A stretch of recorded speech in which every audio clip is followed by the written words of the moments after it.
This session was recorded live on August 11th, 2026. Check with your account team to learn more about SSO capabilities. This is a really significant release for us, right? I'm very excited about it. I want to just kind of start out with just really talking about like the problem that exists, right? And I think the challenges that we look to address with some of the new capabilities that we look to release with our collaboration security prime platform. And I think this is around the urgency and the increase of where we're seeing activity in the context of account takeovers, right?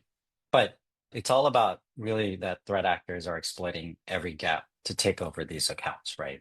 And we recognize that there's many different layers to this that most organizations need to think about when they are looking to address this problem comprehensively, right? And we see gaps everywhere, right? And it's just the nature of that cat and mouse game, right? There's ultimately every gap that continues to exist, and we serve to try to close those, right? There's that prevention gap, right? Recognizing that there's various channels that threat actors can target. Even the best of solutions may be 99.99% effective, but ultimately it takes that one to get through. And so how do we again circumvent that one?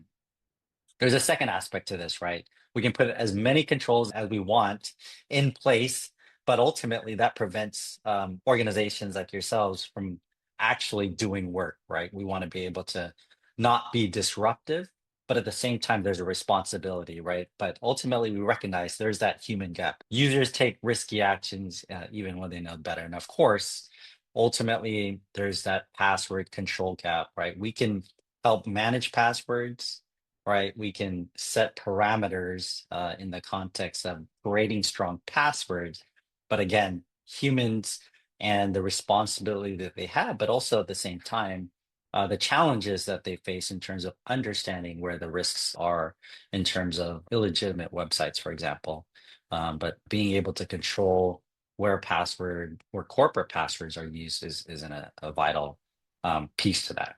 To dig into this a little more, right? I think that prevention gap, right, in terms of really how organizations are being targeted and who's being targeted. From our own research, we know that pretty much everyone, right? I mean, this boils down to credential phishing attacks, right? Ultimately, as that one aspect, but also the aspect of, well, threat actors are going to try to do direct attacks from, conducting password sprays or brute force based attacks. But we also know that, majority of organizations are ultimately impact, right? They experience a successful ATO. And so we know that there is solutions out there that aren't going to be 100% effective. So in that respect, once that lands on the end users, the end user site, right, there is that challenge that we face in terms of one, the end user being ultimately tricked, right? Something that is not necessarily their fault. But two, there is an aspect to, well, yeah, I mean, the ease of use of using a single password for multiple sites. It's almost human nature, right? It's something that, especially when you're a non-technical, you're not an employee that is part of the security team, because I feel like that's the majority of individuals where we don't want to have to memorize, 50 different passwords. It's always easier to use the same one. If it's strong enough, right, that ultimately is a aspect of it. And of course, there's that multi-layered of MFA. So we have um, this sort of, I don't know necessarily, this kind of reliance on technology to help circumvent some of the challenges that we have from a human nature standpoint. But at the end of the day, it's how do we prevent that, right? How do we prevent that password exposure? And that comes down to, once it's out, right, you can't get it back. And we know pretty much almost every news cycle, there's always scenarios where there's a breach and usernames and passwords are exposed, right? And that's the jewels that threat actors are looking for. And so ultimately, how do we help stop and circumvent that in the first place? Right. And that's where SSO Password Guard comes into play. If we can close these gaps, right? I mean, at least help supplement these gaps with a solution that is right in the browser that's going to help detect a corporate password, we make the entire infrastructure and all of its layers that much stronger with regard to ensuring that there is no account takeover risk. And that's the end goal, right? Because once a threat actor gets into the environment, right, there's a whole set of other problems, right? Prime is designed to really focus on this layered approach, and we'll talk about that in a little more. But yeah, for this specific feature, it's an area that has a clear use case that's going to help you with ease, and in terms of deployment, it's easy and straightforward to do as well to help circumvent that and accelerate that protection overall. Let's talk about a little bit about how Password Guard works. And I'm going to have Mark here just kind of talk about it and go through exactly how this functionality is going to work for you guys. Hi, everyone. SSO Password Guard is it's a product that lives underneath the Zenweb platform, which is our browser extension. That browser extension enables multiple different use cases, but in this case, we're talking about password reuse detection. Once the extension is installed on the endpoints and then it's onboarded and everything, it's then ready to capture the password to begin with. So when you first install it, obviously it doesn't know what the end user's password is. What happens is when the end user navigates to the IDP that you've configured and then enters their password there, they authenticate to the IDP. At that point, we know, okay, this is their password. And so what it does is it creates a hash of that password that is stored locally in browser session memory. It's not in transit anywhere. It's held locally in the memory. We don't store it anywhere. And then from that point, anytime the user tries to enter a password on any website that is not the IDP, it's going to compare the hash of that password to the hash on file for their credential. And if there's a match, we're going to present a warning to the user. We're not blocking at this point. The ability to block and prevent that submission is coming, but right now we do warn. And then in the event that that happens, the event reporting is covered in the portal. So you can go and see who tried to access or who tried to enter their credential and where they tried to enter it. So there's three parts to the product. So there's the unified management platform, which is our kind of the home base for user and device provisioning for our products. And so you'll use that to set this up. The end users that you want to have this product will be in there. And so that will enable the browser extension to confirm that that end user is supposed to have the product and start operating on their system. Zenweb is the browser extension itself. And SIPM, which is Proofpoint's SaaS identity and posture management platform. We leverage that platform to enable the password guard functionality. You don't have to have a full SIPM license. If you have the full license, obviously you get all the other functionality. If you only have the password guard product, you still would use the SIPM platform to get all the reporting. So those are the three main components of the product. And if a customer already has Prime, right? So I think many of these customers do, they would already have some access to some of these pieces, right? Yeah, I think the first two will come with Prime, and then SIPM Right. is separate. Yeah. So I think, I mean, in terms of kind of deployment, right, it's going to be pretty straightforward, especially for existing customers, right? Yeah, exactly. The SIPM platform is a very feature-rich solution for managing the use of applications. That's a full product all in itself. Right. Yeah. No, fair enough. Okay. Thanks, Mark. Yeah. So I mean, ultimately, it's a pretty straightforward, implementation. It's strictly designed for a very, relevant and significant use case. But I think it will showcase its value very quickly once implemented. Um, I don't know if you want to talk about kind of like the exposure at the moment it happens, like what kind of user experience does a customer have? So the end user won't even know this is running on their system unless they try to re-enter their credential. In that case, they're going to see a pop-up warning that looks just like this. This can be customized with your own branding, and you can change the text and everything. But this is the only time the end user would see any impact of this product running. Right.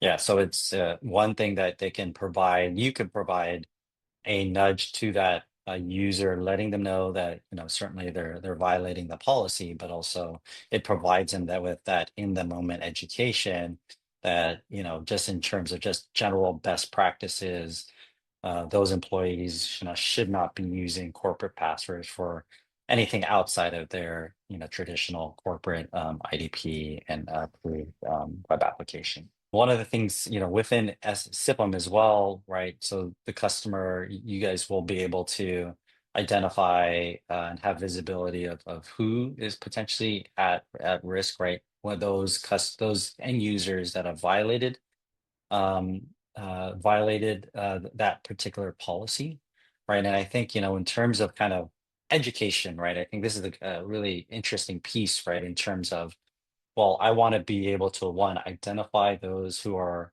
potentially, exposing their passwords, putting the organization at risk. I want to be able to then shift that and leverage that information so you can be able to gather that list and help implement or push them towards a educational curriculum that helps provides them with further training. So not an integration that we have currently, but it's something where from a workflow standpoint, having this visibility to be able to then further educate those particular users and be able to monitor that kind of behavior is really, that level of visibility really is set to help lower that risk of account takeovers. Another aspect too, right, Mark, is, the ability to really understand where those applications or the websites that they're visiting, right? I think that's where a key here in that terms of that visibility is showing, well, are these legitimate? Are they being tricked, right? I think that's kind of a pretty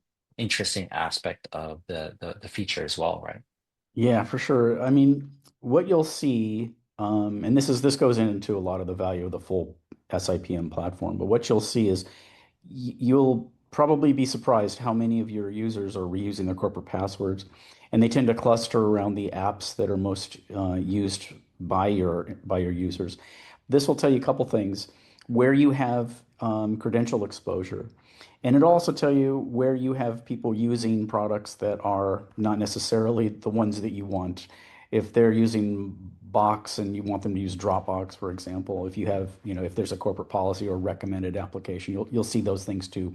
But the really big thing is the widespread use of the corporate credential on unsecured platforms. I mean, anytime that credential is outside of your IDP and you own that credential, once it's used anywhere else, you should consider it compromised. And so this will show you where those patterns are. Yeah, I mean, I think that's a really key point, right? And really interesting, right? In terms of, absolutely. I think there's two areas that I think you see a lot of value in this. I mean, in terms of, yeah, absolutely the legitimate aspect of that, right? You want to be able to help and understand and gain that visibility of the different web applications that end users are using. And then at the same time, this is another layer to risk in terms of if they're getting tricked into um, being or redirected to a site that may look legitimate, that'll surface up here too, so you can see that kind of that visibility in terms of the different websites that they are going to. So this is another just screenshot. I think one of the things that we wanted to do today was do a demo, but ultimately, this is some screenshots that you'll be able to see and just sort of navigating through this solution. It's quite intuitive, pretty straightforward in the context of really providing you with the intelligence to understand, yeah, this is like common. I mean, a clear example, Figma, but one where, you'll have that correlation between the sites as well as the end users who have attempted to navigate and use your corporate password on the site itself. I think that's, yeah, very straightforward. One thing to note in terms of the availability and where it sits in the context of the different solutions and packages that we offer, right? So if you are a collaboration security prime customer, and if you're familiar with that, that there are 4 different tiers to that, where you start with the core email protection. So that's where you are deploying your secure email gateway, your API integration with Microsoft. If you want SSO Password Guard, you've got to go up to that tier 2. Tier 2 adds a ton of value, right? Not just in terms of SSO Password Guard, but if you take the approach of really understanding ATO risk, right? Account compromise risk, right? We know that it's multi-channel. Threat actors are moving beyond email to target and attempt to compromise accounts, right? It is a piece of really providing that visibility across the attack chain in terms of not just how they're attempting or gaining access to ultimately, if there is an occurrence where an incident does happen, you gather and gain that visibility internally in terms of what that threat actor is attempting to do. And you'll have that across that visibility of that entire attack chain, along with SSO Password Guard to help circumvent these password exposure in the first place. But ultimately, that's where you'll be able to be entitled to SSO Password Guard, and then of course subsequent tiers if you're looking for that added requirement of educating users of the risks of reusing passwords, and you want to be able to create a formal curriculum to do that. That's where tier 3, with regard to creating a effective security awareness, human resilience, human management program.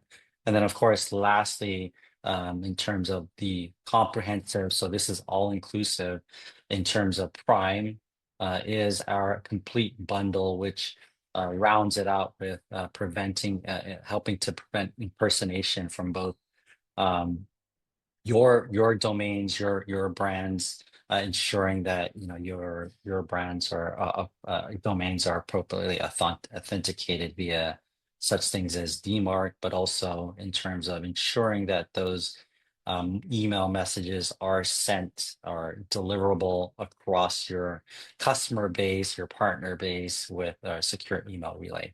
And then lastly, of course, with our ability to take down lookalike domains, right? Key aspect of what AI is helping to enable in terms of allowing these threat actors to create almost legitimate sites at scale, where it's so difficult for end users to determine that's a legitimate versus illegitimate site.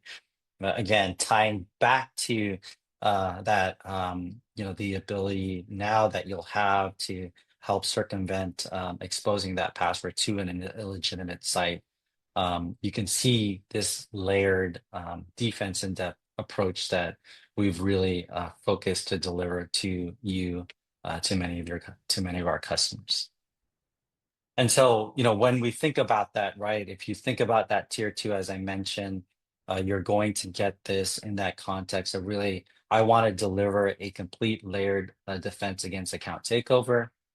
SSO Password Guard is the key component to that, but you're going to receive a lot of the benefits that I just mentioned. And then lastly, I think probably questions about when this will be or is available. We can so this is went GA early July, and if you purchased any of the tiers, so tier 2, tier 3, or Prime after July, you should have already received a welcome letter after that purchase was completed. What we're doing as well, we know that recognizing that customers, and we had ensured that this was entitled for existing customers of the new Collaboration Secure bundle. So if you purchased a tier 2, tier 3, or prime between January 30th to July 3rd, we are starting a backfill process to ensure that you will receive entitlement. So that process is happening this week over the course of the next week or two. And once it's completed, you should expect a welcome letter to how you will be able to access SSO Password Guard. Once that is completed, we recommend you'll need to work with support or professional services. So you can contact them for more details around that access once that welcome letter is sent. Now, for customers that did sign multi-year deals in 2020, not 25, you also will receive entitlement. There is a account management process that you'll need to go through. And so you'll just need to contact your account manager and they will set you up to gain that entitlement through our deals operation. For other customers that purchased in 2025, one caveat here is that with the expectation that you will renew in 2026, you'll receive that entitlement upon renewal.